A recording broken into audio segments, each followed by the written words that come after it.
Yes, पुन्हा एकदा praise the Lord. आपला आवाज कमी येतोय मला. तुम्ही थकलात का? बसून बसून वचन ऐकण्याच्या आधीच थकलात का? नाही ना?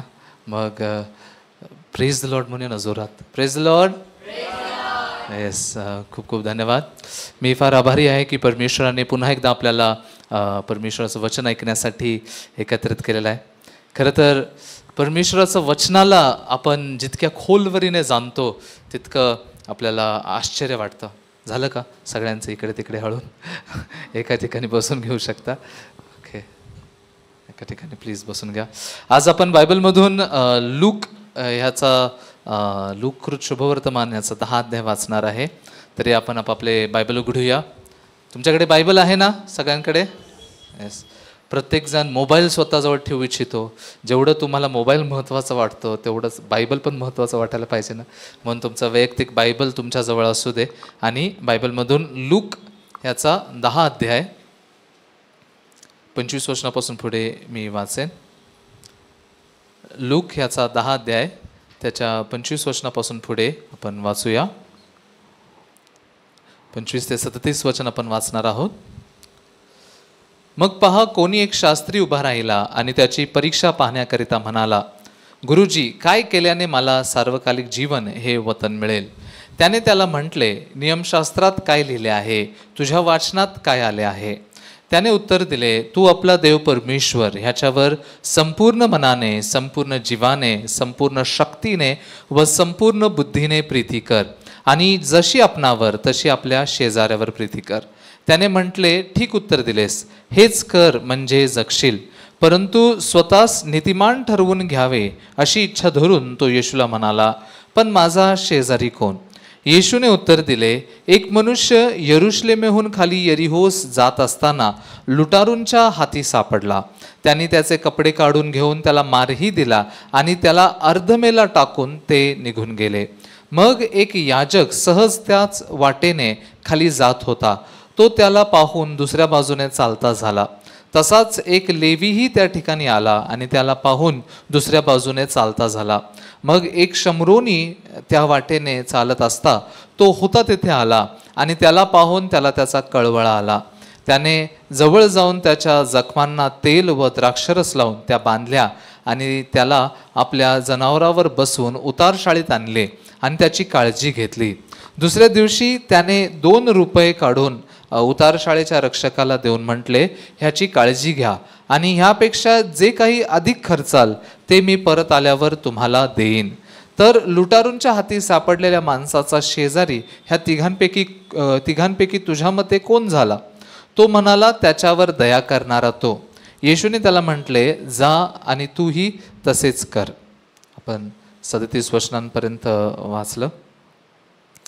भाऊबंधूंनो, हे वचन तुम्ही अनेकदा वाचलं असेल, ऐकलं असेल. आज ह्या वचनाच्या द्वारे मी थोडंसं बोलू इच्छितो. वचन ऐकत असताना एक प्रकारची विचारधारणा आपण थोडीशी बाजूला ठेवली पाहिजे. ते म्हणजे काय माहिती आहे, मला माहिती आहे, मला हे वचन माहिती आहे, मी ऐकलं आहे, मला सगळं माहिती आहे ह्याच्यातलं. हे विचार जर तुमच्या मनामध्ये असतील ना, तर आज देव जे नवीन अंतःकरण देतो ते अंतःकरण तुम्ही प्राप्त करू शकणार नाही. म्हणून दर वेळेला जेव्हा कधी तुम्ही वचन ऐकाल, एक वचन तुम्ही 1000दा जरी ऐकलं असेल, पण तरी आज ते वचन ऐकत असताना त्याच्यातून देव एक नवीन आणि एक वेगळं अंतःकरण आपल्याला देतो, हो की नाही?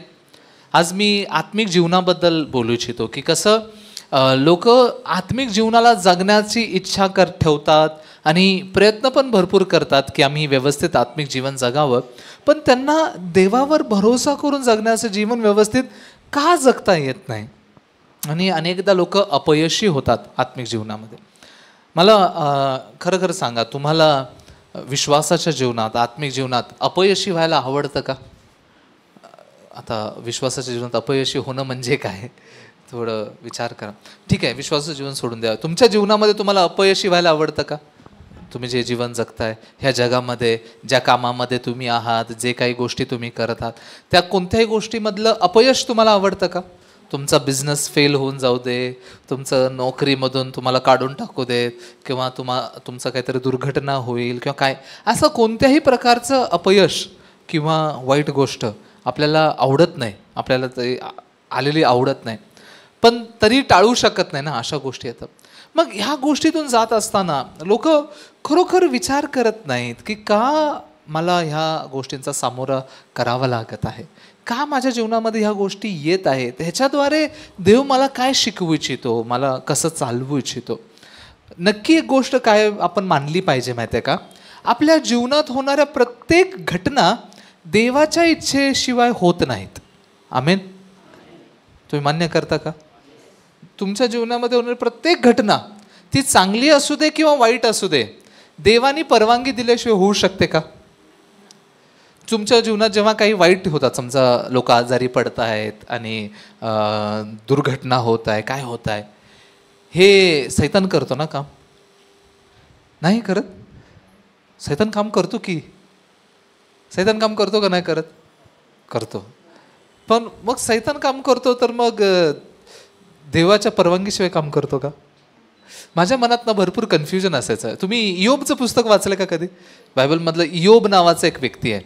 त्या इयोबाबद्दल सैतान आणि परमेश्वराचं बोलणं तिथं लिहिलेलं आहे. सैतान परमेश्वराला म्हणतोय की तो तुझं इयोब, देव म्हणतो सैतानाला की इयोब किती माझ्या भक्तीने जगणारा असा धार्मिक व्यक्ती आहे.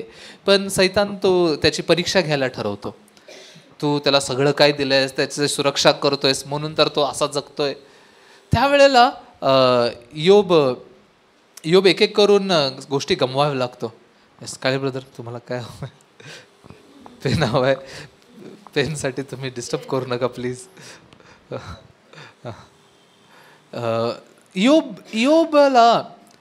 इयोबाच्या जीवनामध्ये सैतान कार्य करायला लागतो, हो की नाही? त्याचं पहिलं कार्य काय होतं? त्याची संपत्ती गमवतो. ज्याच्याकडे जे काही गुरेढोरे असते त्या सर्व गोष्टींना तो गमवतो. मग हे सैतानाने कार्य केले का नाही केलं? केलं ना, केलं ना. मग हे कार्य देवाच्या परवानगीशिवाय झालं का?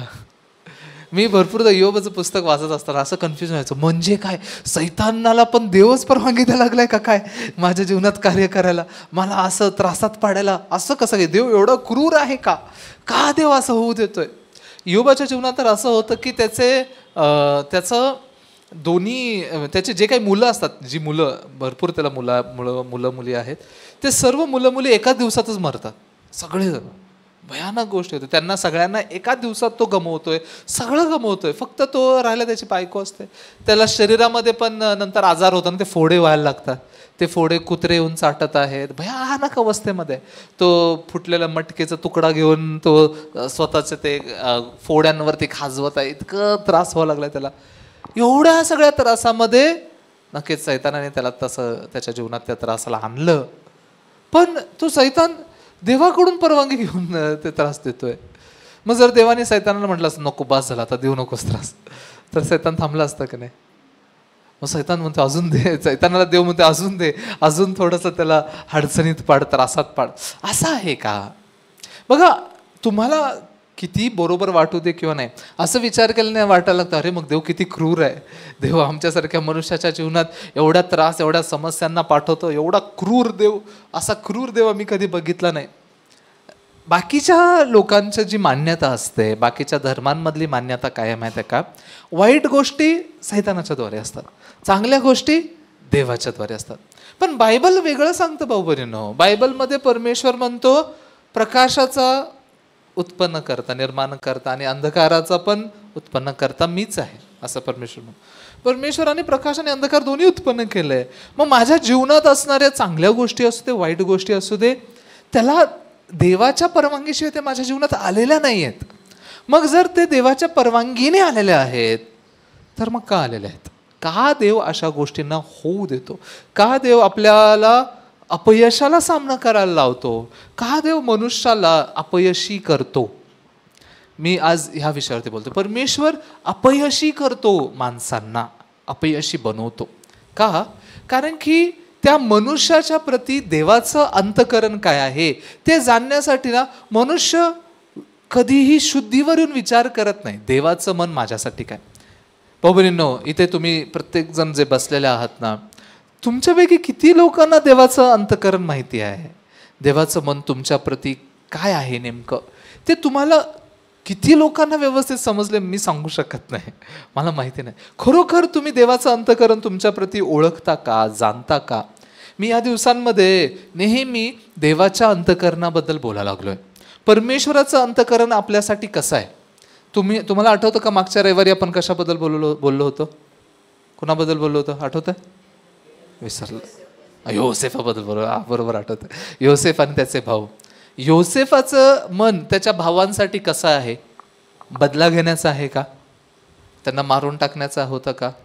ह्यांनी माझ्या विरुद्ध असं असं केलं म्हणून मी ह्यांचा बदला घेणं असं होतं का? नाही. योसेफाचं मन कसं होतं? त्याच्या भावांसाठी, ज्या भावांनी त्यांना खड्ड्यात टाकलं, त्याला विकलं, त्याला गुलाम केलं, ह्या सगळ्या करणाऱ्या भावांच्या प्रती योसेफाचं अंतःकरण कसं होतं? दयेने भरलेलं होतं, कृपा देऊ इच्छित होतं, त्यांना वाचवू इच्छित होतं. भाऊबंधूंनो, हे परमेश्वराचं अंतःकरण आहे आपल्यासाठी. आमेन. परमेश्वराचं अंतःकरण तुमच्यासाठी दया देण्याचं अंतःकरण आहे, कृपा देण्याचं अंतःकरण आहे.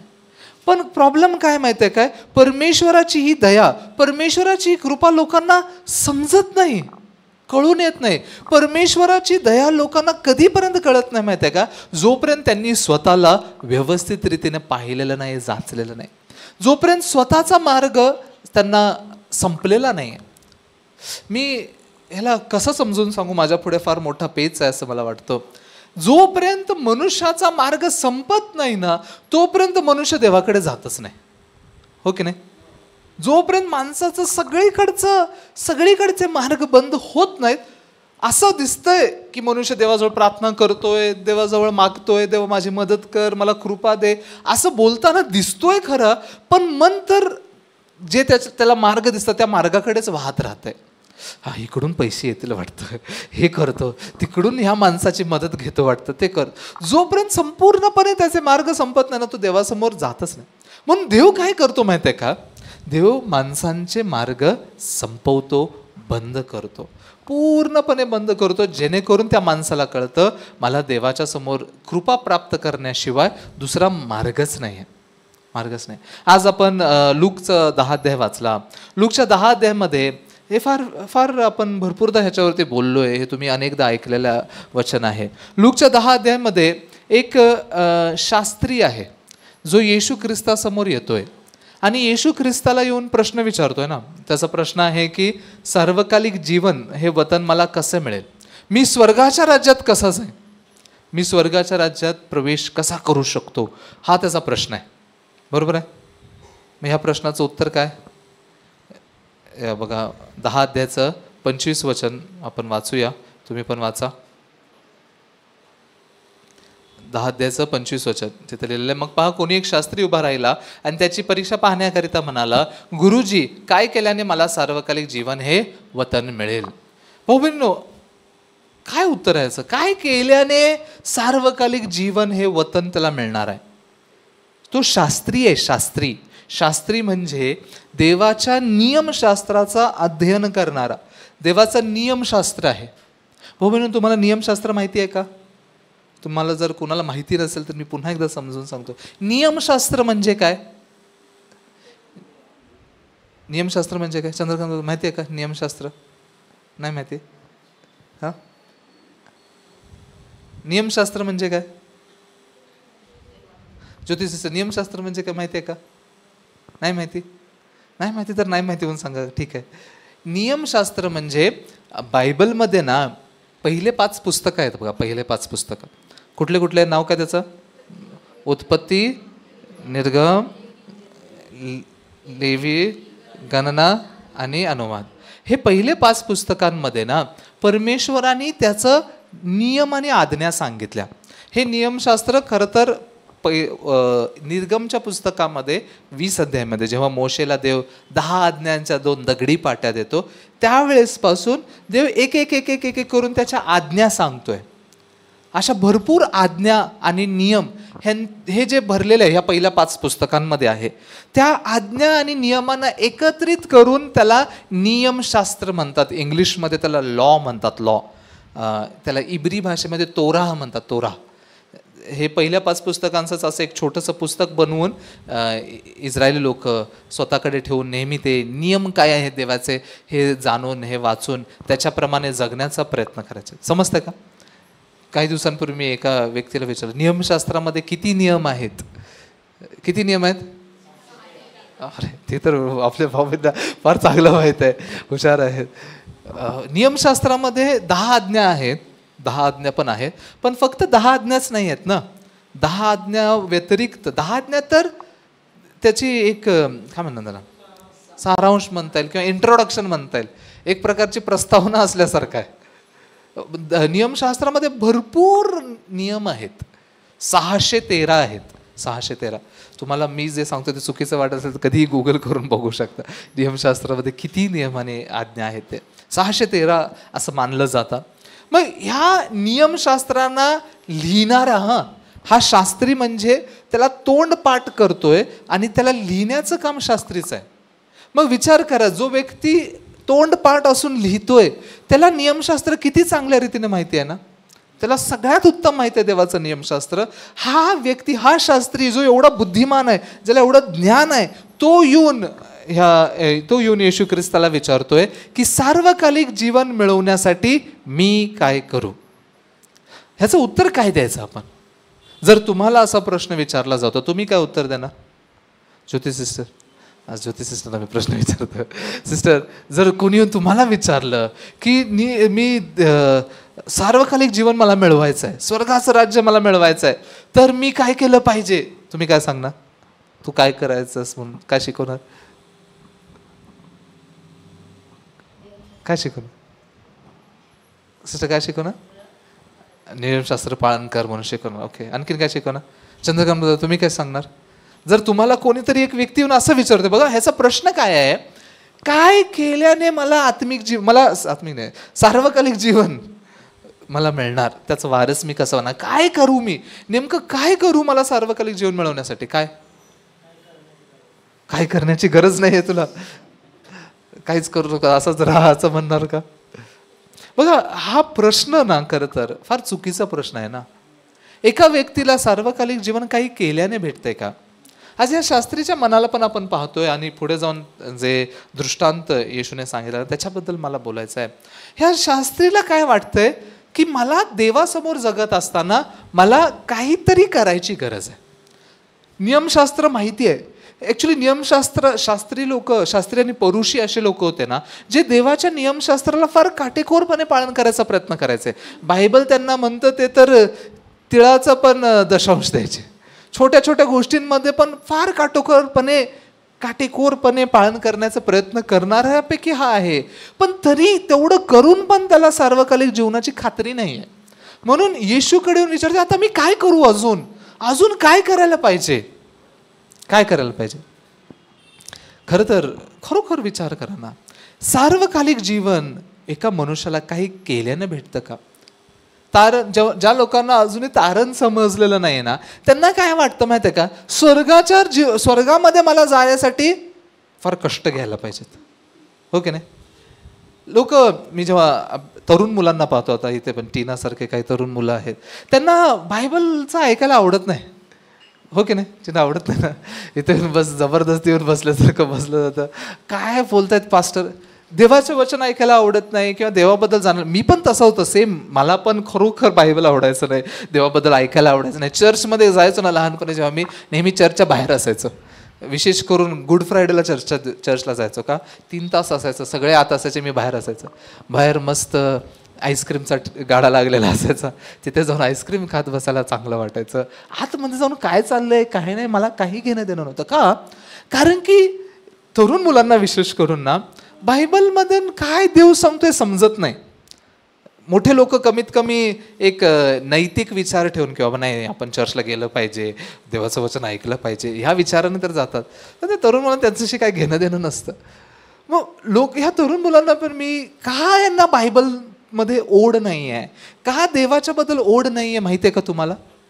कारण की त्यांना वाटतं धार्मिक जीवन, देवावर विश्वास करून जगण्याचं जीवन म्हणजे मला भरपूर काय करायचं आहे, मला भरपूर काय करण्याची गरज आहे, मला माझ्या मित्रांपासून दूर राहण्याची गरज आहे, मला व्यवस्थित राहून माझ्या जीवनाला चांगलं बनवायची गरज आहे. जर मी देवावर विश्वास करायला लागलो, मला पाहिजे तसं मला जगता येणार नाही, मला पाहिजे तसं करता नाही, की कोणते एवढं अवघड गोष्टी करत बसणार बाबा, मला काय नको, देवावर विश्वास कर असं वाटतं, हो की नाही?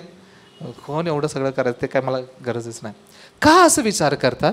कारण की एक प्रकारची अशी विचारधारणा लोकांमध्ये काय बनलेली आहे, धार्मिक जीवन, देवावर विश्वास करण्याचं जीवन म्हणजे माणसाने देवासाठी काहीतरी करायला पाहिजे, भरपूर कष्ट घेऊन चर्चला गेलं पाहिजे, भरपूर काय करून दानार्पण केलं पाहिजे, हे केलं पाहिजे, ते केलं पाहिजे. मग हा शास्त्री पण त्याच विचारधारणेचा आहे, समजतंय का? हा का येशूकडे येऊन हा प्रश्न विचारायला लागलाय, येशू सार्वकालिक जीवन वतन मिळवण्यासाठी मी काय करू, हा त्याचा प्रश्न काय येतोय, समजतंय का? ही एक धार्मिक भावना आहे की बाबा सार्वकालिक जीवन जर मला मिळवायचं असेल तर नक्कीच काहीतरी करायला लागणार ना, बरोबर आहे का नाही? भाऊबंधो, देवाचा आशीर्वाद जर तुम्हाला पाहिजे तर तुम्ही काय केलं पाहिजे, काय करायला पाहिजे? देवाचा आशीर्वाद काय केल्याने भेटतो, काय केल्याने भेटतो? मी देवावर विश्वास ठेवल्याने भेटतो, ऑफकोर्स देवावर विश्वास ठेवल्याने. मी काय करायला पाहिजे? पण विश्वास पण अशी गोष्ट आहे ना, देवावर विश्वास ठेवल्याने देवाचा आशीर्वाद भेटतो, आमेन, बरोबर आहे. पण विश्वास पण मी केल्याने उत्पन्न होतोय का? बायबल म्हणतं विश्वास ऐकल्याने येतो, ऐकल्याने, वार्तेने येतो, आणि ती वार्ता ख्रिस्ताच्या वचनातून असते. म्हणजे विश्वास उत्पन्न करण्यासाठी पण चला विश्वास आणतो मी, आता विश्वास आणतोय, असं केलेलं होत नाही ना. असं एवढं प्रयत्न करून विश्वास उत्पन्न, विश्वास फक्त ऐकल्याने येतो. असं आहे का?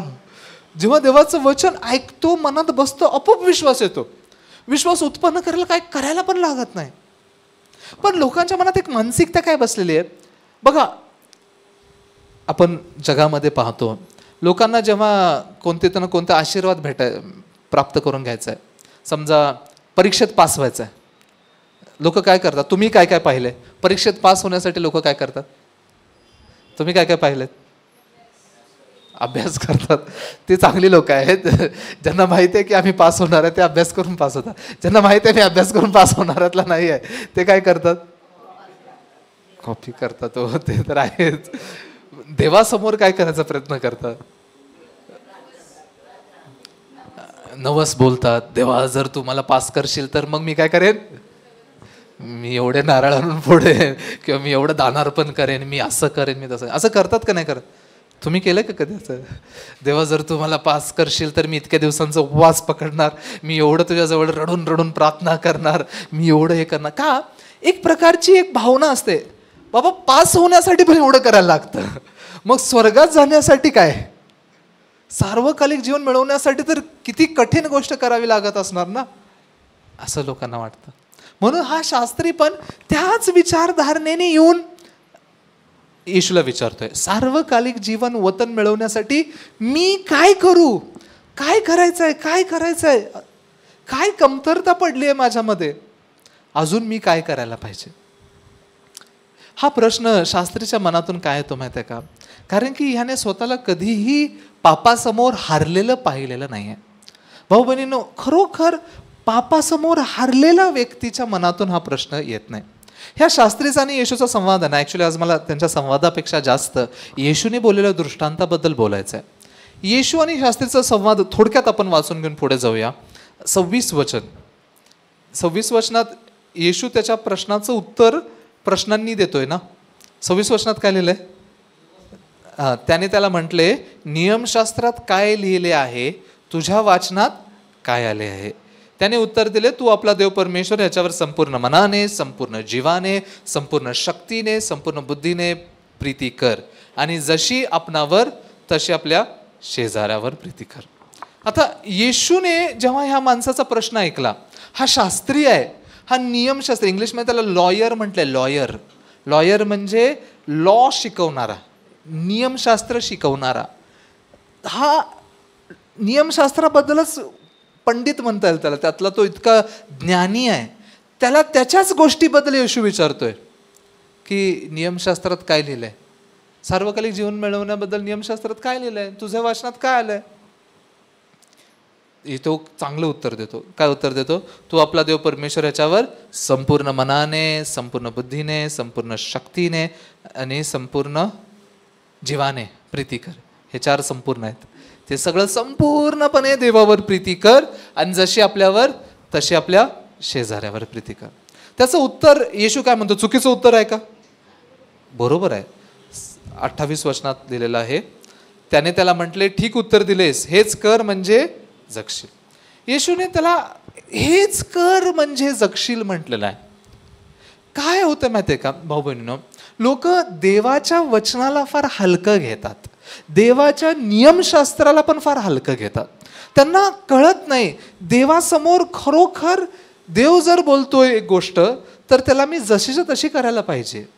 नियमशास्त्र लिहिणारा, पाठ असणारा हा शास्त्री, ह्या शास्त्रीला जेव्हा येशू म्हणतो हेच कर म्हणजे जगशील, त्याला पुढं काय बोलावं कळत नाही. म्हणतो येशूला, माझा शेजारी कोण सांग, मग मी करतो. माझा शेजारी कोण आहे सांग. ह्या शास्त्रीचं आणि येशूच्या संवादामधलं त्याचं मन, मला थोडंसं त्याच्याबद्दल बोलायचं आहे तुमच्याशी. येशू का या शास्त्रीला नियमशास्त्र पुन्हा सांगायला लागलाय? ह्याने खरोखर नियमशास्त्रामागचं देवाचं उद्देश, देव का नियमशास्त्र देवाने दिलेलं आहे ते समजलेलं नाहीये. आणि ती गोष्ट, तो उद्देश ह्याच्या जीवनात, ह्याच्या मनात पूर्ण झालेला नाहीये.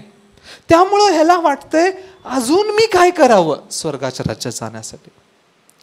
हे सगळं समजून सांगण्यासाठी येशू त्याला एक दृष्टांत सांगतो. पुढे 30 वचनापासून पुढे ना येशू एक दृष्टांत सांगतो. आज ह्या दृष्टांताबद्दल थोडंसं फोकस करून आपण बघूया. येशू एका माणसाबद्दल सांगतो. 30 वचन. येशूने उत्तर दिले, एक मनुष्य यरुशलेमेहून खाली यरीहोस जात असताना लुटारूंच्या हाती सापडला. त्याने त्याचे कपडे काढून घेऊन त्याला मारही दिला आणि त्याला अर्धमेला टाकून ते निघून गेले. इथे येशू एका माणसाबद्दल सांगतोय. एक मनुष्य हा काय करतोय? हा एक मनुष्य यरुशलेमेहून खाली यरीहोस जात असताना लुटारूंच्या हाती सापडला. भाऊ बहिणीनो, हा मनुष्य जे आहे ना, हा मनुष्य आपलं अंतकरण दर्शवतो. आपलं स्वरूप आहे, मनुष्यांचं स्वरूप आहे. हा मनुष्य यरुशलेमेहून यरीहोकडे जात होता. यरुशलेमेहून यरीहोकडे जाणं म्हणजे काय? यरुशलेमेला येशूच्या काळामध्ये सगळे यहुदी लोक आराधना करण्यासाठी, देवाची आराधना करण्यासाठी कुठे जात होते माहिती आहे का? यरुशलेमेमध्ये. का? कारण की देवाचं मंदिर यरुशलेमेमध्ये होतं. म्हणून यहुदी लोक, देवावर विश्वास करणारे सर्व लोक, यहुदी लोकांमध्ये तर नियम होता, वर्षातून कमीत कमी 3दा त्यांना यरुशलेमेच्या मंदिरात जाणं गरजेचं होतं. मग हा व्यक्ती, ह्याचा प्रवास बघा, ह्याचा प्रवास कुठून सुरू झालाय? यरुशलेमेतून. म्हणजे जिथं देवाचं मंदिर आहे, जिथं उपासना करण्यासाठी लोक जातात, जिथं आराधना करण्यासाठी जातात, तिथून दूर चाललाय, तिथून लांब चाललाय. बरोबर आहे का नाही? यरुशलेमेहून कुठे चाललाय? यरीहोकडे चाललाय. यरीहो नाव कधी ऐकले तुम्ही? यरीहो नाव ऐकलं? यरीहो कोणत्या ह्याच्यात नाव ऐकलं तुम्ही? यहोशुवाच्या ह्याच्यात ना. यहोशुवा आणि इस्रायल लोक यरीहो शहराच्या आजूबाजूला 7 वेळेला फेऱ्या मारतात आणि त्याच्यानंतर जेव्हा त्याने तुतारी फुकली जाते, जोरात ओरडतात आणि जातात, ते पूर्ण भिंती पडून जातात यरीहोच्या. पूर्ण यरीहोला परमेश्वर त्यांना जिंकायला लावतो. बरोबर आहे? यरीहो शापित शहर आहे, पाडलेलं शहर आहे. देवाने त्याला पाडलं. देवाने यरीहो शहराबद्दल अशी आज्ञा दिली किंवा अशी भविष्यवाणी केली की जो कोणी यरीहो शहराला बांधायचा प्रयत्न करेल तो त्याची सुरुवात त्याच्या मोठ्या मुलाच्या मृत्यूच्या द्वारे करेल आणि त्याची स्थापना, शेवट जे बांधण्याचं काम, त्याच्या छोट्या मुलाच्या मृत्यूच्या द्वारे खतम होईल. म्हणजे त्याची सगळी मुलं मरून जातील जर यरीहो बांधायला गेला तर. देवाच्या वचनात लिहिलेलं आहे. मला काय म्हणायचं आहे, यरीहो शहर जे आहे ना, यरीहो शहर हे, यरीहो नगर हे प्लेजर, आनंद, सुवास, खुशी, शारीरिक आनंदला दर्शवतं. देहाचा आनंद म्हणजे देवाच्या उपासनेपासून दूर होऊन दैहिक आनंदाकडे, दैहिक वासनेकडे जाण्याचा प्रवास हा दर्शवतो. भाऊ बहिणींनो, खरं सांगा, तुमच्या मनाला जणू काय मी बघत असल्यासारखं मी तुम्हाला प्रश्न विचारतो. तुम्हाला देवावर विश्वास करायला आवडतं का? देवाच्या समोर जगायला आवडतं का? इथे किती लोक आहेत ज्यांना बायबल वाचायला आवडतं? खरोखर बायबल खूप सुंदर पुस्तक आहे. पण बायबलबद्दल असं म्हटलं जातं, बायबल हे जगातील सगळ्यात जास्त छापलेलं पुस्तक आहे. सगळ्यात जास्त भाषेत अनुवाद केलेलं पुस्तक आहे आणि जगात सगळ्यात कमी वाचलं गेलेलं पुस्तक आहे. जेवढे जास्त छापले तेवढे लोक वाचतच नाहीत. का? वाचायला लागलं की झोप येते, हो की नाही? 1-2 अध्याय गेले की काय कंटाळा येते, आता काय समजत नाही, राहू दे तिकडे, सोडून देते. हे का वाटतं? खरोखर आपलं मूळ स्वभाव जर तुम्ही बघणार ना, देवाच्यासाठी देवामध्ये खुश होणारा मूळ स्वभाव आहे का? का देवाला सोडून माझ्या देहामध्ये जात असताना, देहाचा आनंद घेत असताना त्याच्यामध्ये खुशी मिळते, देहामध्ये खुशी भेटते ना? नेहमी असं वाटतं मी जर आराम केला तर मला चांगलं आनंद भेटेल, चांगलं चांगलं खाल्लं तर मला आनंद भेटेल, मी असं केलं मी तसं केलं. देहाच्या आनंदामध्ये आपल्याला आनंद शोधतो, हो की नाही? हे मनुष्याचं मूळ स्वभाव आहे. यरुशलेमेला सोडून यरीहोकडे जाणारा हा मनुष्य आहे. पण असं जगत असताना त्याला कळत नाही आहे तो काय करतोय तर काय नाही करत आहे. पण ह्याच्या जीवनामध्ये ना, ह्या प्रवासामध्ये, यरुशलेमेतून यरीहोकडे जाणाऱ्या प्रवासामध्ये त्याला कोणतरी भेटते, त्याला रस्त्यात कोणतरी भेटते. कोण भेटले? चांगल्या शंभराने भेटते? चांगल्या शंभराने भेटण्याच्या आधी कोणतरी भेटते. सगळ्यात पहिले काही लोक त्याला भेटतात. याजक आणि लेवी भेटायच्या आधी पण एक जण भेटतात. ते फार गरजेचं आहेत असं मला वाटतं. आज मी त्यांच्याबद्दल बोलतोय, लुटारूंच्या बद्दल. लुटारू भेटतात, लुटारू. हे लुटारू किती चांगले आहेत असं मला वाटतंय. का? हा देवाला सोडून चाललाय यरीहोला, स्वतःच्या जीवनामध्ये मग्न आहे, मस्त आहे. त्याला कळतच नाही मला देवाची गरज काय आहे, मला देवाच्या कृपेची गरज काय आहे, मला वाचवलं जाण्याची गरज काय, त्याला नाही माहिती, त्याला नाही समजत. पण अशा व्यक्तीच्या जीवनात लुटारू येतात. लुटारू, ते लुटारू काय करतात माहिती आहे का? मारतात. लुटारू फक्त लुटून गेलं पाहिजेत ना, त्याचं सगळं नुसतं पैसे घेतले, सगळं लागणाऱ्या गोष्टी घेऊन सगळं तेवढंच लुटून घेऊन गेलं पाहिजे. पण हे लुटारू वेगळे आहेत, बायबलमधले लुटारू वेगळे आहेत. हे लुटारू काय करतात माहिती आहे? बघूया पुढं या 30 वचनात दिलं ना, एक मनुष्य यरुशलेमेहून खाली यरीहोस जात असताना लुटारूंच्या हाती सापडला. त्याने त्याचे कपडे काढून घेऊन त्याला मारही दिला आणि त्याला अर्ध मेला टाकून ते निघून गेले. हे लुटारू ह्या माणसाला कपडे काढून घेत आहेत, नग्न करतायत, मारतायत, एवढं मारतायत, मारून मारून मारून मारून अर्ध मेला झालाय, हाफ डेड, कधी मरेल सांगता येत नाही, अशी अवस्थेमध्ये टाकून निघून जातात. हे लुटारू काय येतात? भाऊ बहिणींनो, तुमच्या जीवनाच्या प्रवासात पण लुटारू भेटले का नाही? भेटले ना? असे लुटारू ज्यांनी तुम्हाला मारलं, ज्यांनी तुम्हाला लुटलं. मी लिटरली म्हणजे शब्दशः लुटारू नाही म्हणत आहे, पण आपल्या जीवनात अनेक अशा गोष्टी येतात जे आपल्याला खरोखर अपयशी करतात, हरवून टाकतात. देवासमोर हरून जातो आपण. मी जो पहिलं फार उत्साहाने प्रवासाला सुरुवात केली असते, येस आता मी असं जगणार, आता मी असं करणार, येतात लुटारू, मारतात मारतात मारतात मारतात, अर्ध मेला जातं. बापरे, आता काय माझ्याकडे पर्याय, आता मी कसं जगणार, आता काय होणार? खरं सांगायचं झालं ना, आपल्याला खरोखर अपयशी व्हायला आवडत नाही. भाऊ मी पण माझ्या आत्मिक जीवनामध्ये ना नेहमी कशासाठी जगलो? यशस्वी होण्यासाठी जगलो. यशस्वी, मी एक चांगलं विश्वासी व्यक्ती बनलं पाहिजे, मी एक चांगलं पास्टर बनलं पाहिजे, मी एक चांगल्या पद्धतीने लोकांना मार्गदर्शन करणारा असा व्यक्ती बनला पाहिजे, बायबल पण मला चांगल्या रीतीने माहिती पाहिजे, सुवार्ता पण मला चांगल्या रीतीने प्रचार करता आली पाहिजे. हे एक यशस्वी पास्टर बनण्याचा मी प्रयत्न केला, खूप मनाने प्रयत्न केला. तुम्हाला काय वाटतं, यशस्वी पास्टर बनलो का? यशस्वी बनण्याचा प्रयत्न केला पण अपयशीच बनत गेलो, अपयशीच बनत गेलो. का माहिती का? जितक्यांदा मी व्यवस्थित जगण्याचा प्रयत्न केला तितक्यांदा लुटारून येऊन मला मारलं, अर्ध मेला करून टाकलं. प्रत्येक वेळेला हारायचो, प्रत्येक वेळेला फक्त अपयशीच ठरलो हे समजायचं. मागच्या काही दिवसांमध्ये मी विचार करत होतो की माझ्या आत्मिक जीवनामध्ये यशापेक्षा अपयश किती जास्त आहे. मी कितीदा हरलोय, मी कितीदा पडलोय, आणि जेव्हा पण काहीतरी यशस्वी सारखं केलंय ते पण माझ्या ताकदीनं नाही केलं, ते पण माझ्याद्वारे झालेलंच नाही आहे, ते पण कृपेने झाले असं म्हणू शकतो. मग मी का हरतोय? का आपण आपल्या आत्मिक जीवनात हरतो? तुम्हाला माहिती आहे का भाऊ बहिणींनो, मी खरोखर 2009 साली मी तारण प्राप्त केलं. 2009 तारण प्राप्त केल्यानंतर 2010 एक वर्ष मी माझ्या घरामध्ये होतो. त्याच्यानंतर 2010ला मी मिशनरी स्कूलमध्ये प्रवेश केला. पास्टर होण्याचं ट्रेनिंग घेण्यासाठी गेलो. देवाने मला पाचारण केलं की तू सुवार्तेसाठी जग, म्हणून मी सुवार्तेसाठी जगण्याच्या मनाने ट्रेनिंग घेण्यासाठी गेलो. 2010 ते 2013 ह्या 3 वर्षांच्या दरम्यान मी ट्रेनिंग प्राप्त केलं. आमचं ट्रेनिंग फार वेगळं होतं. जास्तीत जास्त थिओलॉजी कॉलेजमधलं ट्रेनिंग कसं असतं, तुम्ही बायबल शिका, हे पाठांतर करा, ते तुम्ही उत्तर लिहा, प्रश्न उत्तराचं ट्रेनिंग असतं ना, असं ट्रेनिंग असतं. पण मी ज्या मिशनरी स्कूलमध्ये शिकलो, जे प्रशिक्षण मला मिळालं ते वेगळं होतं. आमचं प्रशिक्षण विश्वासाने जगण्याच्या बाबतीत होतं. सुवार्ता प्रचार करणे, देवावर अवलंबून राहून जगणे, छोट्याच्या छोट्या गोष्टीमध्ये पण देवावरती भरोसा करून जगा, माणसांकडे मागू नका, देवाकडे मागा. ह्या प्रकारचे प्रशिक्षण मी प्राप्त केलं. मग हे प्रशिक्षण घेत असताना मी फार यशस्वी मिशन स्टुडंट बनण्याचा प्रयत्न केला. सगळ्यात चांगला मिशन स्टुडंट, दुसऱ्यांसारखा नाही, अजिबात नाही. हे माझे बाकीच्या लोकांना जमत नाही, मी किती चांगलं आत्मिक जीवन जगतोय, किती चांगलं प्रचार करतोय, हे असं बनण्याचा मी भरपूर प्रयत्न केला.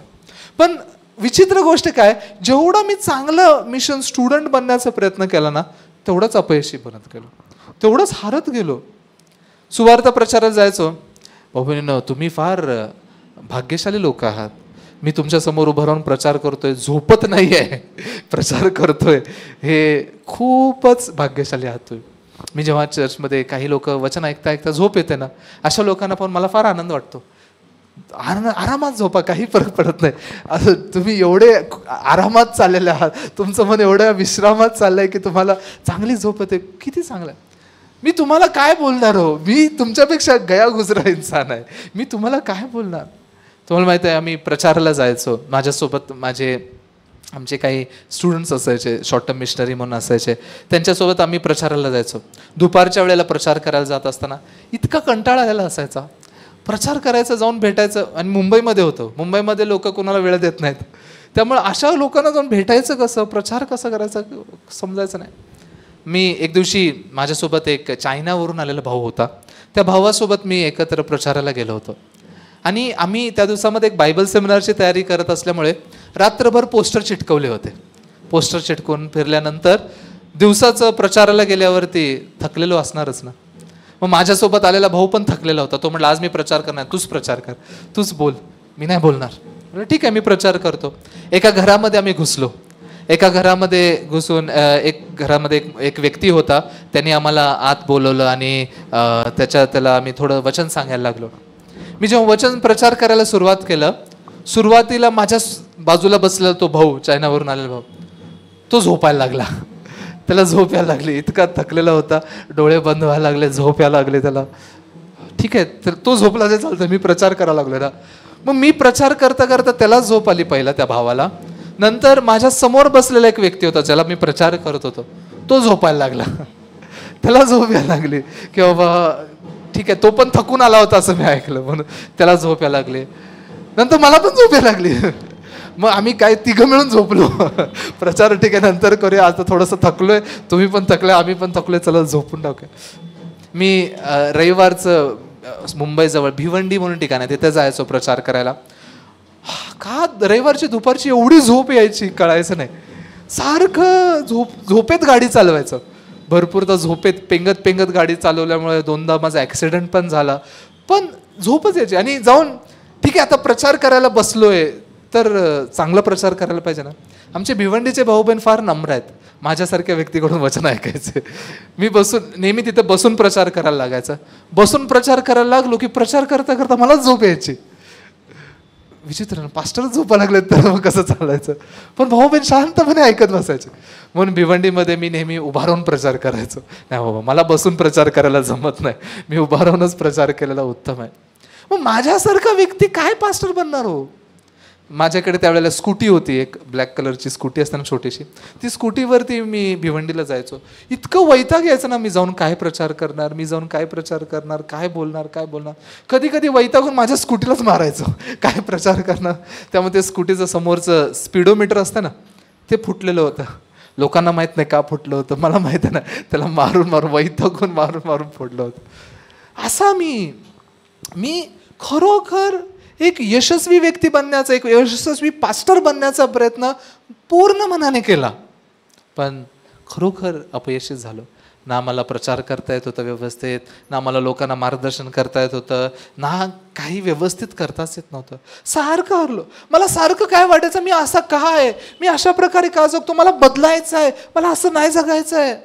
नेहमी जे मी करायला जाणार तिथंच का समस्या येते. असं वाटायचं जणू काय देवाचा आणि माझा 36चा आकडा आहे. जे काम मी हातात घेणार तेच काम खराब होणार. तुमच्यासोबत असं कधी झालं का? तुम्हाला असं वाटतं का देव तुम्हालाच अडचणी देतोय, देव तुम्हालाच त्रास देतोय, देव तुमच्या जीवनातच समस्या देतोय? मला समजा का का का देवा असं आहे.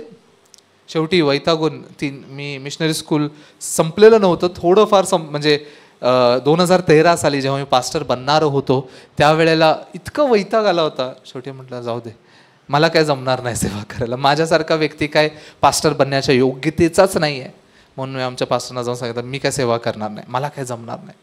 पास्टर भयंकर ओरडले, पण मला काही मी बदलतच नाही आहे, मी असाच का आहे कळत नव्हतं.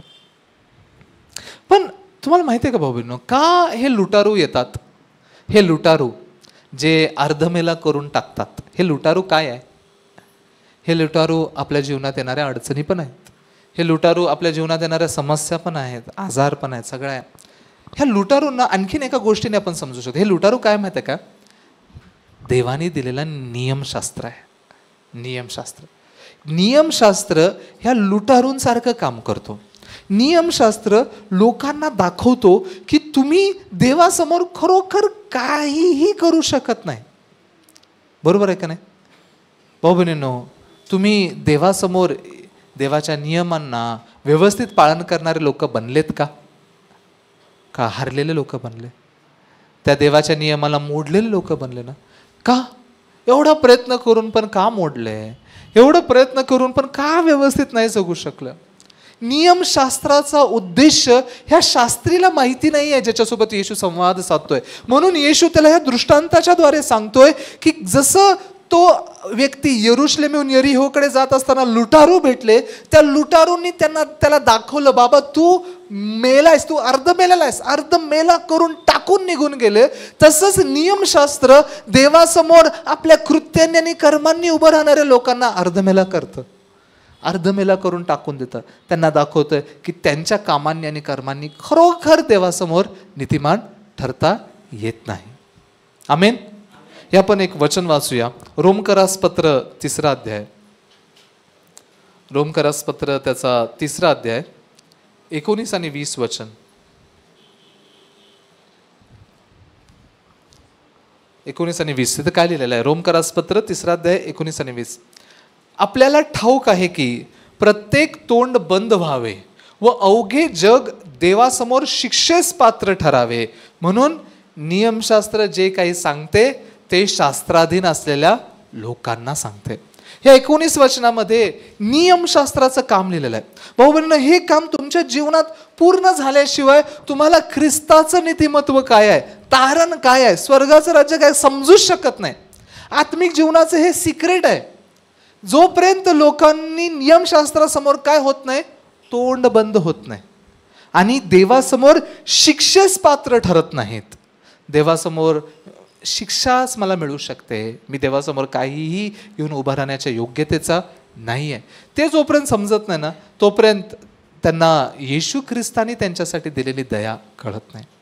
येशू का आला, येशूने त्यांच्यासाठी काय केलं. येशू ख्रिस्त मोठा होत नाही जो फक्त ते स्वतःच मोठे राहतात. मी काय करतोय, मी काय नाही करत आहे. आज तुमच्या आत्मिक जीवनाचा फोकस काय आहे? आज तुम्ही कशावरती लक्ष देऊन जगताय? तुम्ही काय करताय, तुम्ही काय नाही करत, ह्यालाच आज तुमचं पाया बनवून ठेवलाय का? तुम्ही देवासमोर कसे जगताय, काय करताय, ह्यालाच पाया बनवून ठेवताय का? का नाही समजत देवाचं अंतःकरण तुमच्या प्रती काय आहे? जो व्यक्ती खरोखर स्वतःप्रती हरला, ह्या वचनामध्ये लिहिल्याप्रमाणे ज्याचं तोंड बंद झालं, जो देवासमोर शिक्षेस पात्र ठरतो, त्याला कळतं. 20 वचन काय लिहिलंय बघूया. 20 वचनात लिहिलेलं आहे, म्हणून नियमशास्त्रातील कर्मांनी कोणीही मनुष्य देवासमोर नीतिमान ठरणार नाही, कारण नियमशास्त्राच्या द्वारे पापाची जाणीव होते, पापाची जाणीव होते. 20 वचन बायबल म्हणतं, नियमशास्त्रातील कर्मांनी कोणीही मनुष्य देवासमोर नीतिमान ठरणार नाही. हे तुम्हाला चांगलंच माहिती आहे ना, बरोबर आहे का नाही? पण तुमच्या दैनंदिन आत्मीय जीवनात तुम्ही कसं जगताय? हो, ऑफकोर्स तुम्ही नियमशास्त्रानुसार जगण्याचा प्रयत्न करत नाही, पण तुमच्या आत्मीय जीवनाचा फोकस कुठे आहे? तुम्ही स्वतः आहे ना. तुम्ही काय करताय, तुम्ही काय नाही करत आहे, हे स्वतःवरती फोकस करून आत्मिक जीवन मनुष्य जगतोय. त्यावेळेला अर्धमेलाच बनू शकतो. अर्धमेला देव त्याला अर्धमेला बनवून टाकतो. देव त्याला त्याची ताकद संपवून टाकतो. त्याला दाखवतो की बाबा तुझ्या स्वतःने तुला देवावर विश्वास करून जगता येत नाही. बाबूंनो, हे मनुष्याच्या मनाची स्थिती आहे. हे मी तुम्हाला कितीही समजून सांगून समजणारी गोष्ट नाही. आज पण काही लोक सर मला व्यवस्थित देवावर विश्वास करून जगता येत नाही, ह्या स्थितीत काय अडकले आहेत? कारण की स्वतः अजून हरले नाही आहेत, खरोखर हरले नाही आहेत, खरोखर देवासमोर अर्ध मेल्या झालेलं नाही आहे. मेल्याला मनुष्य जसं काही करू शकत नाही, त्या जेव्हा आपण अर्धमेला होतोय, आपल्याला समजतं मी तर अर्धमेला आहे, मी काय करू शकतो देवासमोर, त्या वेळेला देवाची कृपा काय आहे ते कळते. अजून एक वचन आपण वाचूया. रोमकरास पत्र 11 अध्याय 32 वचन. कोणी वाचणार का आपल्यापैकी? रोमकरास पत्र 11 अध्याय 32 वचन. कोणी वाचणार का?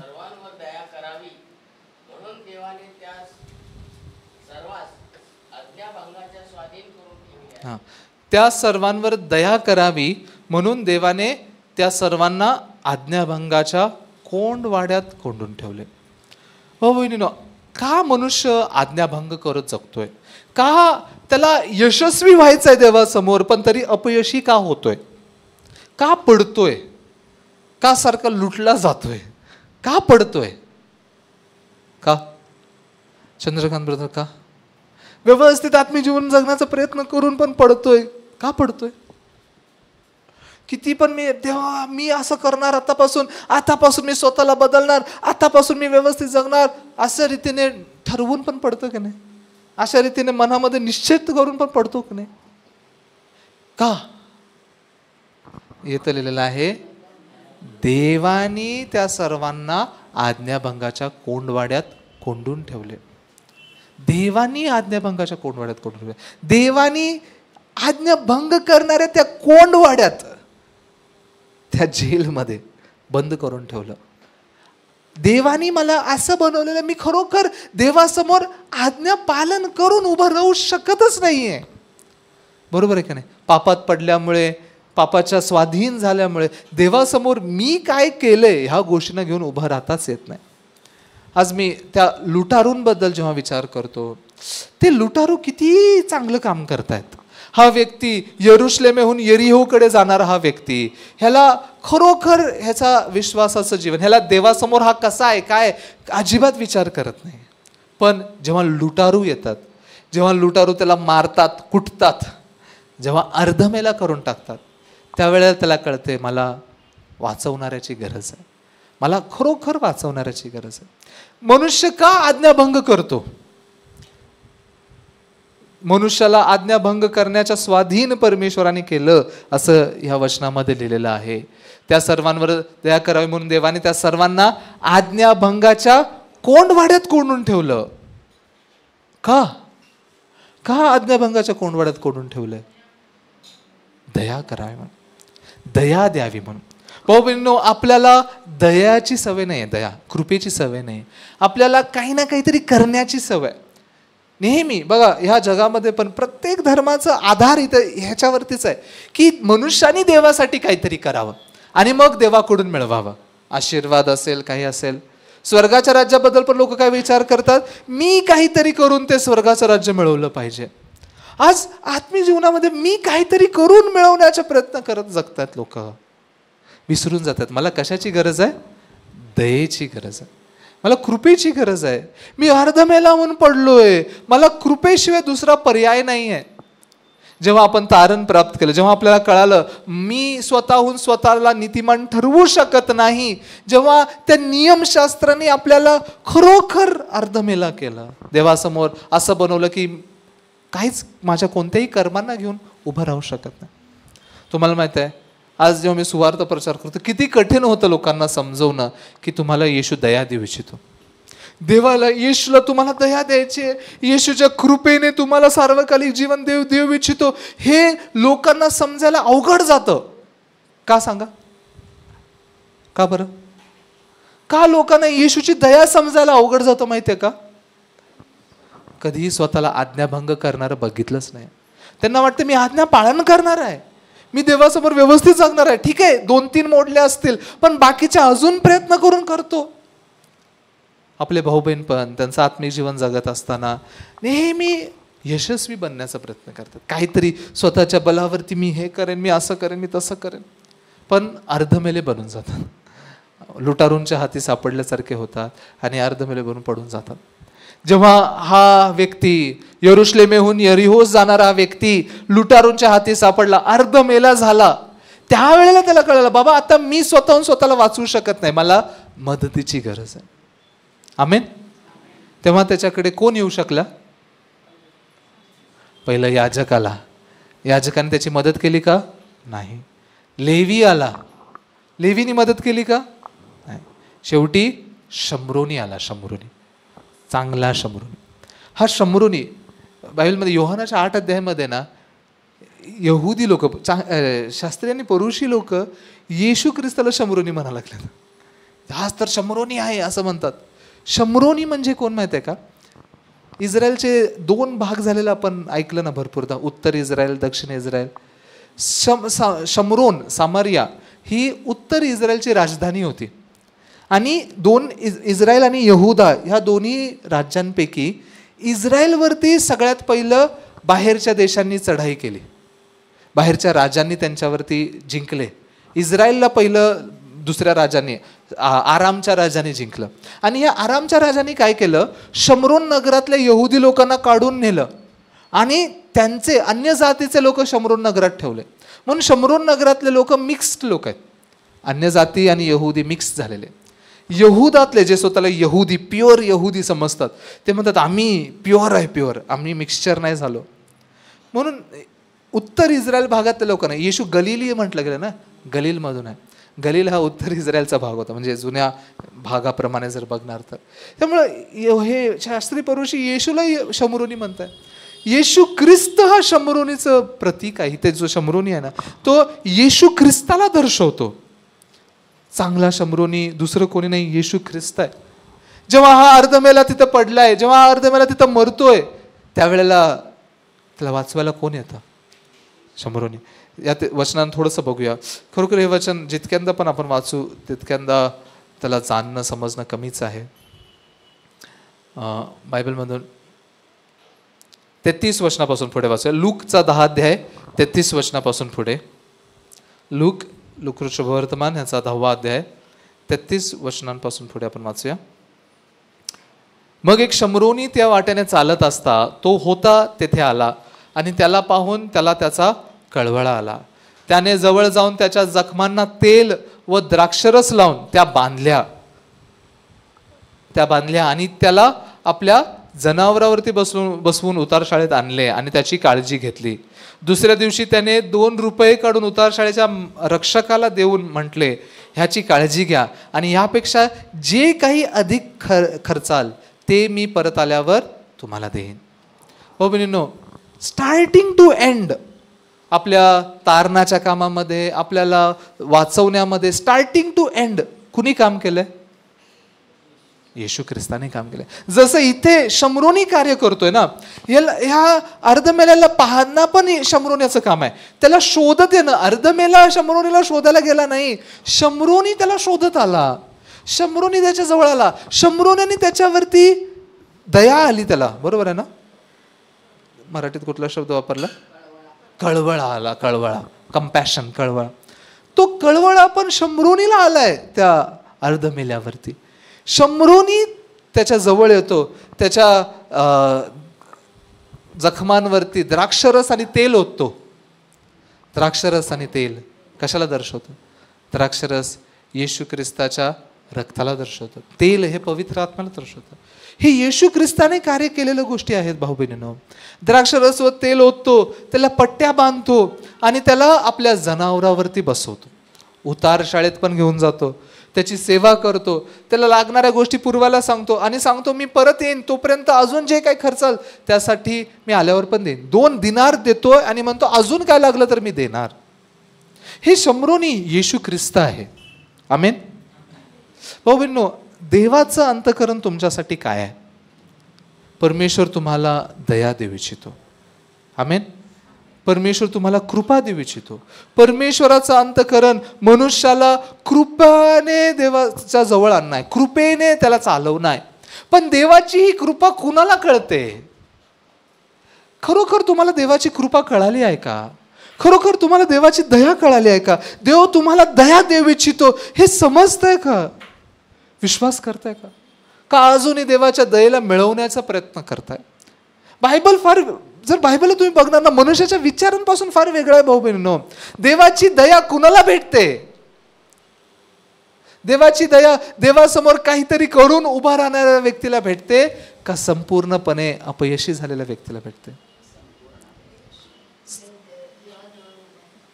देवासमोर अपयशी झालेला व्यक्ती जो आहे, पूर्णपणे हरलाय ना, समजतंय का भाऊ बहिणींनो? आज देवाच्या कृपेबद्दल जर तुम्ही विचार करणार, देव तुम्हाला कृपा देऊ इच्छितो, पण मग तुम्हाला का कृपा भेटत नाहीये?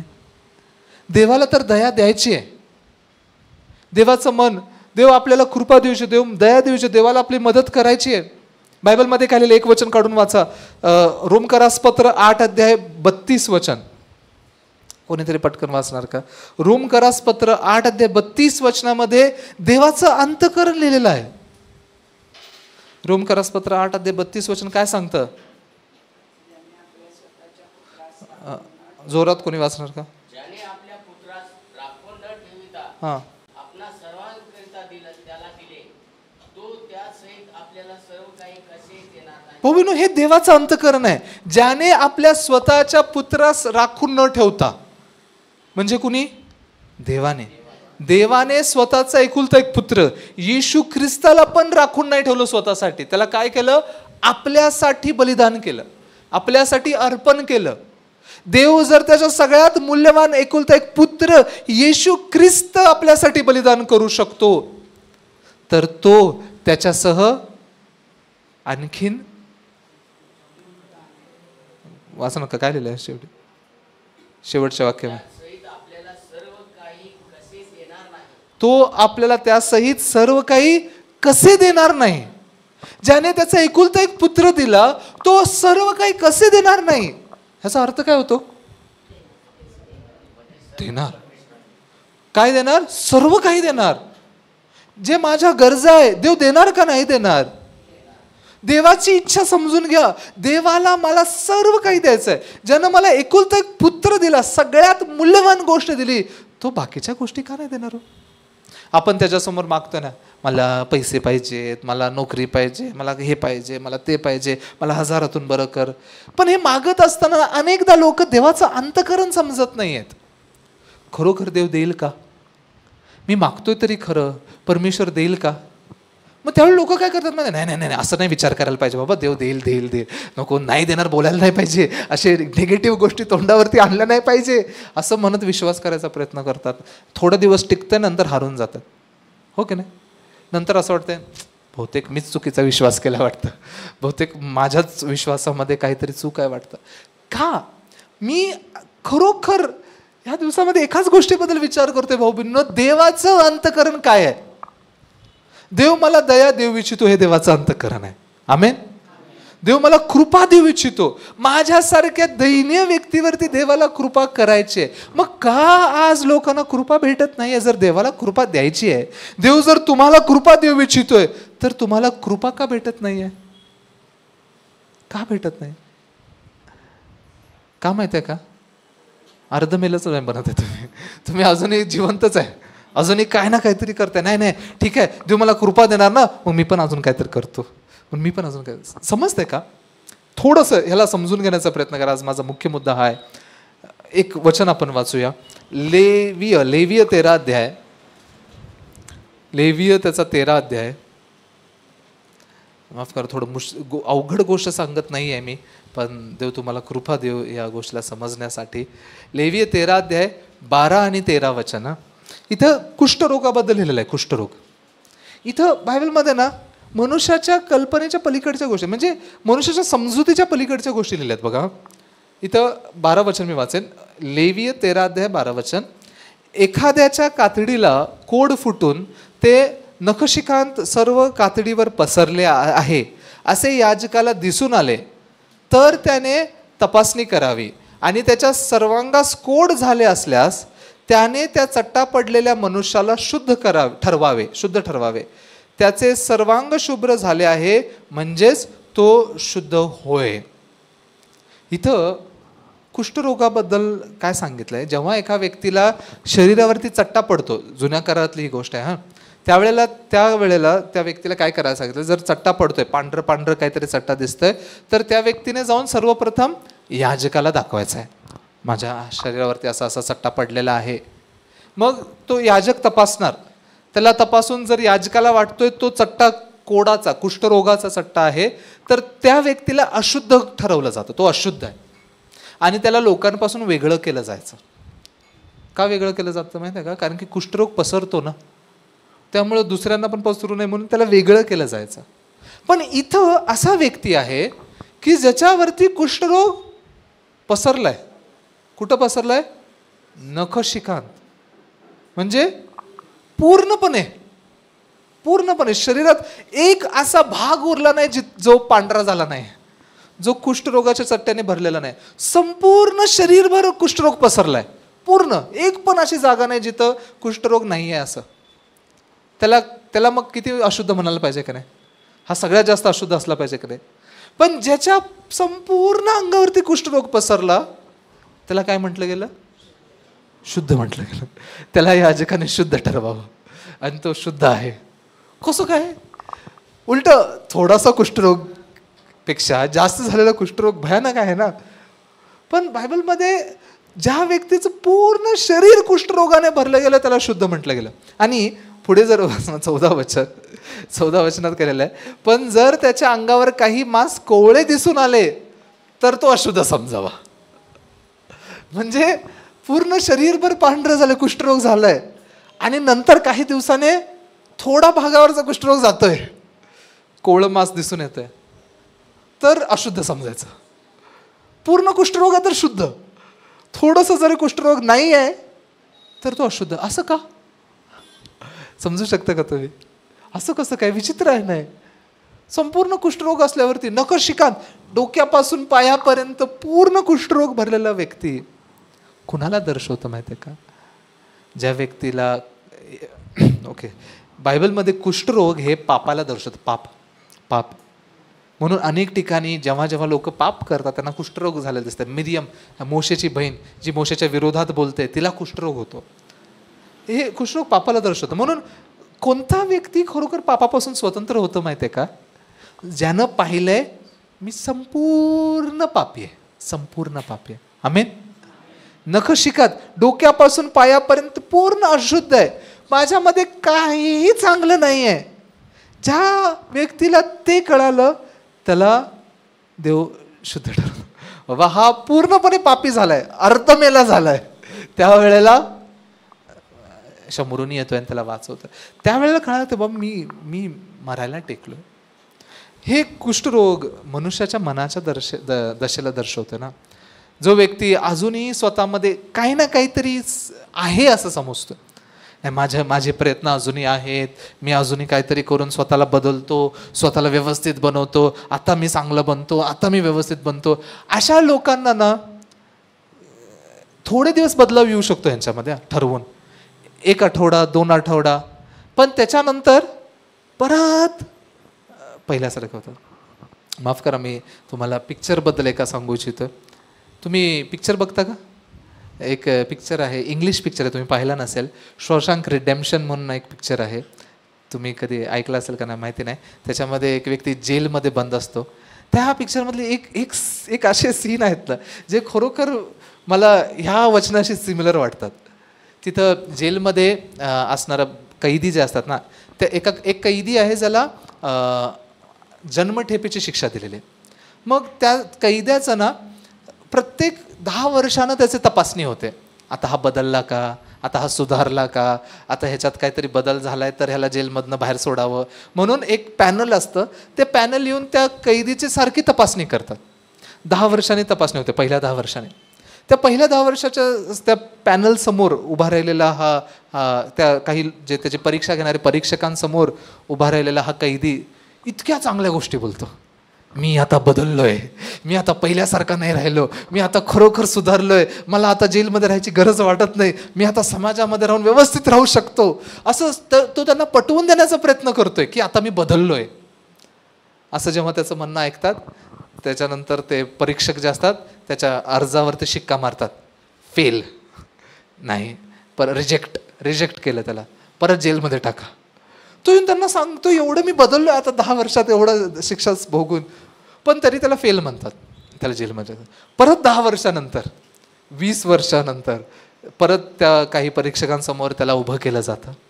मग त्या परीक्षकांसमोर तो सांगतोय, ह्या वेळेला तर खरोखर काहीतरी चांगलं बोलून यांना पटवून द्यावं, मी बदलले बाबा, मी पहिल्यासारखं नाही राहिलो, म्हणून पूर्ण तयारी करून जातोय. त्यांना असं सांगणार, तसं करणार, मी असं केलं, आता असं नाही झालं, बघा मी किती जेलमध्ये जाऊन किती काम केलंय, मी ह्याची मदत केली, मी ते केलं, हे इतकं पटवून देण्याचा प्रयत्न करतोय, मी बदललोय, आता मी बदललोय. तेव्हा ते परीक्षक फेल, रिजेक्ट. तो जेवढं बदललोय पटवून द्यायचा प्रयत्न करतोय, परीक्षक फेलच करतो त्याला. 20व्या वर्षी पण तसंच होतं. 30 वर्षानंतर तिसऱ्यांदा जेव्हा त्याची परीक्षा घेतली जाते, त्यावेळेला तर खरोखर प्रयत्न करतो, नाही आता तर मी बाहेर जाणार, लय झालं आता जेलमध्ये राहून, मी आता इतकं चांगलं बनवून दाखवणार त्यांना, भरपूर चांगलं वागतो. तिसऱ्यांदा पण जेवढं चांगलं समजूत घालायचा प्रयत्न करतो तेव्हा फेल होतं. त्यानंतर 40 वर्ष जेलमध्ये राहिल्यानंतर चौथ्यांदा त्या परीक्षकांसमोर उभा राहतोय. आता 40 वर्ष झाले त्याला, 40 वर्ष राहून वैतागलाय, 40 वर्ष राहून जेलमध्ये पण स्वतःला बदलण्याचा प्रयत्न केलाय, बदललाच नाही. म्हणून 40 वर्षानंतर काय म्हणतात, तुम्हाला काय करायचं ते करा रे, मी बदलणारच नाही, मी असाच आहे. त्या उलट परीक्षकांना शिव्या द्यायला लागतो. आणि तसं बोलत तिथं समोर बसलेलं आहे, मी असं काय करणार, मी असा व्यक्ती, मी बदलणारच नाही, मला पाठवूच नका बाहेर, मी बदलणारच नाही म्हणून बसतो. ते जेव्हा त्याचं म्हणणं ऐकतात ना, तेव्हा पास करा, तेव्हा त्याला रिलीज करा, त्याला सोडा, असं शिक्का मारतात. हे मनुष्याच्या मनाच्या जगाला दर्शवतो भावांनो. एक व्यक्ती, हे कुष्ठरोग म्हणजे काय, ज्यांना स्वतःला पापी बघतो ना, लोक आज स्वतःला पापी म्हणतात तोंडाने, मी पापी आहे, देवा मज पाप्यावर दया कर. पण अशा लोकांना जाऊन तुम्ही म्हणा तू पापी आहेस, राग येतो. तू पण पापीच म्हणतोयस की, मग मी तुला पापी म्हटले काय फरक पडतो. पण नाही, मी म्हणू शकतो स्वतःला, तू मला नाही म्हणायचं. का? कारण की अजूनही पूर्णपणे पापी झालेला नाही. बायबलमध्ये व्यभिचारात पकडलेली स्त्री आहे बघा, तिला लोकांनी केस पकडून मारायला घेऊन चाललेत, तोंड उघडते का, काय बोलते का, हे तुम्ही लोकांनी काय केलंय मला माहित आहे, तुम्ही किती वाईट आहे, माझ्यावरती कशाला दोष लावताय, असे बोलते का ती सगळ्यांना पाहते, तिला माहित असणार हे लोक पण काय करतात, ते लोक पण काय करतात, पण ती तोंड उघडून बोलू शकते का? नाही. का? पापी आहे, पूर्ण पापी आहे. आता मरायच्या योग्यतेचे नियमशास्त्रासमोर दंडास पात्र ठरलेली आहे, ती दंड मिळवण्याच्या योग्यतेचे. त्यावेळेला ना तोंड बंद होतं, काहीच बोलू शकत नाही. आणि अशा वेळेला जो पूर्ण कुष्ठरोगी झाला त्याला काय घोषित करायला सांगितलंय? शुद्ध. आता ह्याला कळालं की ह्याच्यामध्ये काहीच नाही आहे, ह्याला कृपेची गरज आहे, कृपेची गरज आहे. कधी कधी भाऊ बहिणींना समजत नाही. भाऊ बहिणींना काय वाटतं माहिती, पास्टर समोर आम्ही किती चांगले योग्यतेचे ते दाखवण्याचा प्रयत्न कराय, पास्टर आत्तापासून मी बदलतो, पास्टर आजपासून मी बदलतो. मी बघून हसत असतो, खरोखर बदलणार का? त्या परीक्षकांसारखं असं शिक्का मारावं असं वाटतं, रिजेक्टेड, फेल. नाही, लोकांना वाटतं माझी इच्छाशक्ती कमी पडते. नाही भाऊ बहिणीनो, तुमची इच्छाशक्ती नाही, तुम्ही आज्ञाभंगाच्या कोंडवाड्यात कोंडलेले आहात. तुमच्या इच्छाशक्तींची गरज नाही, तुम्हाला देवाच्या कृपेची गरज आहे. जी कृपा देऊ इच्छितो. पण तुम्ही स्वतःला पूर्णपणे मेलं, त्या अर्धमेल्याच्या दशेमध्ये पाहत नाही ना, म्हणून शंभरवण्याची गरज भासत नाही आहे. खरोखर काय आहे, माझ्या सेवेमध्ये ना भाऊ मी फेल झालो, खरोखर फेल झालो. कोणतीच गोष्ट नाही ज्याला घेऊन मी आज उभं राहून म्हणू शकतो मी व्यवस्थित सेवा करणारा व्यक्ती आहे. काहीच नाही. देवाच्या विरोधात गेलेला व्यक्ती आहे मी सेवा सोडलेला व्यक्ती आहे, असा व्यक्ती मी आहे. पण अशा माझ्यावरती येशू ख्रिस्ताची कृपा आहे म्हणून मी आज इथे आहे, देवाच्या दयेने, कृपेने. म्हणून ही कृपा जो देव तुम्हाला पण देऊ इच्छितो, तुम्ही पण प्राप्त करू इच्छिता, पण तुम्हाला मिळवू न देण्याचं कारण काय होतंय? का तुम्हाला ही कृपा मिळत नाही? काय त्रास बनतोय? काय अडचण बनत आहे माहिती आहे का? पूर्णपणे मेलेलं तुम्ही स्वतःला मानत नाही. अजूनही काही ना काहीतरी प्रयत्न करताय, अजूनही काही ना काहीतरी. समजताय का? म्हणून भले देवाची इच्छा आहे कृपा देण्याची, ती कृपा तुम्ही मिळवू शकत नाही आहात. बाबूंनो, या आज देवासमोर जाणूया. आपल्या जीवनात पण देवाने लुटारू दिले आहेत ना. आपण नियमशास्त्रासमोर हारलो, आपल्या परिस्थितीसमोर हारलो, भरपूर गोष्टींच्या समोर हारलो ना. मग हारल्यानंतर खरोखर मी हारलो हे मान्य करा. ज्या व्यक्तीने स्वतःचं कमजोरी पाहिले, कमतरता पाहिलेली आहे, तो व्यक्ती खरोखर बुद्धिमान आहे, खरोखर बुद्धिमान. आपल्या चर्चमध्ये एक पास्टर आहेत, ते पास्टर 16 वर्ष जेलमध्ये राहिले. 16 वर्ष जेलमध्ये खून करण्याच्या आरोपामध्ये होते. 16 वर्ष जेलमध्ये राहिल्यानंतर आता बाहेर येऊन त्यांना भरपूर वर्ष झाले, ते सेवा करत आहेत जगभरामध्ये. जेलमध्ये जाऊन सुवार्थ प्रचार करण्याचं कार्य ते करत आहेत. पण त्यांनी काय म्हटलं, जेलमध्ये लोकांच्याकडे काय मन असतं की ते इतके वर्ष जेलमध्ये राहिलेले असतात, त्यांची वागणूक बदललेली असते, त्यांनी आता पहिल्यासारखं जगत नसतात. त्यामुळे त्यांना वाटतं आम्ही बदललो, आम्ही पहिल्यासारखं नाही राहिलो, म्हणून मी बदललो ह्या विचाराने बाहेर जातात. आता मी पहिल्यासारखं राहणार नाही, वागणार नाही, परत जेलमध्ये येतात, परत काही ना काहीतरी अपराध करतात आणि जेलमध्ये येतात. मग ह्यांनी कसे बदलले? ह्यांना काय कळलं, मी बदलूच शकत नाही, मी बदलणारा व्यक्ती नाही आहे, मला देवाच्या दयेची गरज आहे, मला देवाच्या कृपेची गरज आहे, मला मंडळीची गरज आहे, मला देवाच्या दासाची गरज आहे, जो माझ्या मनाला मार्गदर्शन करू शकतो, मला चालवू शकतो. माझ्या मनाला ते जसं जेलमध्ये 4 दिवारीमध्ये मी होतो, तसंच माझ्या मनाला कुंपणाची गरज आहे, कुंपण जे माझ्या मनाची सुरक्षा करायला. आणि ते कुंपण देवाच्या दासाचं कुंपण आहे, चर्चचं कुंपण आहे, मंडळीचं कुंपण आहे, ते मला सुरक्षा करू शकतं. म्हणून खरोखर आज ह्या रविवारच्या दिवशी आपण आपल्या जीवनामध्ये आलेल्या लुटारूंना आठवूया. माझ्या जीवनात कितीही लुटारू आले, त्या लुटारूंनी मला काय शिकवलं? काय शिकवलं? तू अर्धमेल आहेस, तुला काहीही करता नाही. मारून मारून कुठून अजून उठायचा प्रयत्न केला, ते अजून मारून अजून खाली पाडलं. आणि जेव्हा खाली पडलो, अर्धमेला झालोय, त्यावेळेला कुणाला भेटू शकलो? शंभरोनीला, चांगला शंभरोनी येशू ख्रिस्त, ज्याने माझ्यावरती दया केली. भावांनो, देवाचं अंतःकरण जाणून घ्या. देव तुम्हाला दया देऊ इच्छितो. आमेन. देव तुम्हाला कृपा देऊ इच्छितो. ती दया, ती कृपा तुमच्या योग्यतेवरती अवलंबून नाही आहे, तुम्ही कसे आहात त्याच्यावरती अवलंबून नाही आहे. ते देवाचं अंतःकरण आहे. देव स्वतःहून त्याच्या मनाने तुम्हाला कृपा देऊ इच्छितो. मी खरोखर आशा करतो की तुम्ही ह्या देवाच्या कृपेला मन उघडून फक्त ग्रहण करा. स्वतःला बदलून ग्रहण करायचा प्रयत्न करू नका. तुम्ही कृपा ग्रहण करा, ती कृपा तुम्हाला बदलेल. आमेन. त्या कृपेमध्ये ती ताकद आहे तुम्हाला बदलण्याची. तुम्ही बदलून कृपेला ग्रहण करू नका, कृपा ग्रहण करा, ती कृपा तुम्हाला बदलेल, तुमचं मन बदलेल, तुमचं जीवन बदलेल. आमेन. या आपण आज एवढं बोलूया. आज आपण प्रार्थना करू आणि आजची सभा इथं संपूया. आपण प्रार्थना करू. स्वर्गीय परमेश्वर पिता प्रभू, धन्यवाद देतो. खरोखर आम्ही बायबलमधल्या वचनांना कितीही जरी जाणण्याचा प्रयत्न केला, किती खोलवरीने जाणलं तरी तेवढं कमीच वाटतं प्रभू.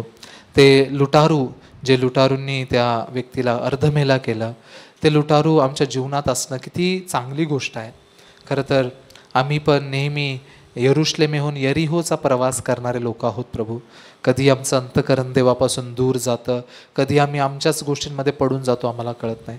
पण आमच्या जीवनात असे लुटारू येतात जे आम्हाला अर्धमेले बनवून जातात.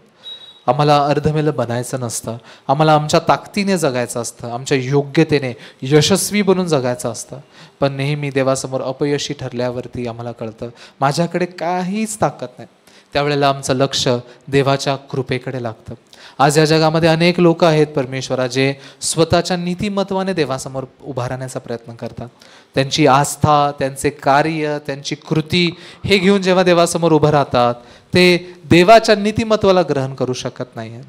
आम्हाला तू देवाचं नीतिमत्व दिलंयस, मनुष्याच्या कर्मांनी येणारं नव्हे, तर ख्रिस्ताच्या वधस्तंभाच्या द्वारे दिलं जाणारं, ख्रिस्ताने सांडलेल्या रक्तानी व त्या रक्तावरच्या भरोश्याने येणारं नीतिमत्व तू आम्हाला पुरवलेलं आहेस. आज आमच्या भाऊ बहिणींना आपण देवासमोर त्या नीतिमत्वावर अवलंबून राहून उभं राहू दे. देव मला कृपा देऊ इच्छितो हे मन आमच्या भाऊ बहिणींमध्ये तू स्पष्ट कर. ते मन असल्यावरती पुढे पाऊल टाकताना आम्ही आनंदाने, आम्ही आशेने, देव आमच्या जीवनात काय कार्य करणार या आशेने आम्ही पुढे पाऊल टाकू शकतो. प्रभू, अशी कृपा तू आम्हाला पुरव. धन्यवाद देतो प्रभू. येत्या दिवसामध्ये आम्ही बायबल सेमिनार करत आहे. पास्टर विकी कोल्हापूरवरून सोलापूरमध्ये येऊन हे बायबल सेमिनार घेत आहेत. त्याला तू आशीर्वादित कर.